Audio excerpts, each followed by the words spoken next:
સુરતના બેસ્તાન વિસ્તારની ઘટના 42 વર્ષીય યુવકની કોહવાયેલી લાશ મળી। નીલકંઠ શેટ્ટી નામક ઈસમની લાશ હોવાનું પોલીસ તપાસમાં બહાર આવ્યું। નીલકંઠ શેટ્ટીની હત્યા થઈ હોવાનો પરિવાર દ્વારા આક્ષેપ। લાશ પાસે જમીન પર લોહીના નિશાન હોવાનું પરિવારે જણાવ્યું।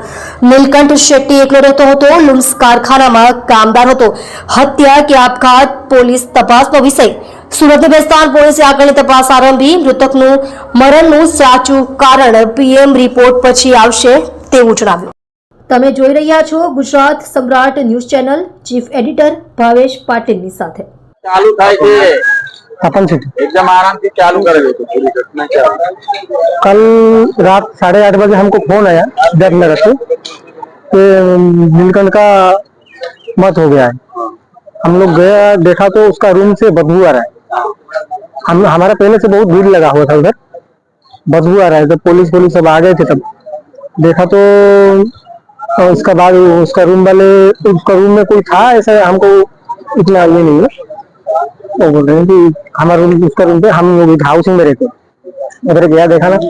इसके बाद पुलिस आके लेके आए गए तो उसका रूम पे खून का थोड़ा पड़ा है और बाल फाल पड़ा है थोड़ा। उसकी उम्र कितनी? उसका उम्र 34-35 साल होगा। क्या काम करता लूम्स लाइन पे, सेंसर लाइन पे काम करता है। है? नहीं, उड़ीसा गंजाम का है।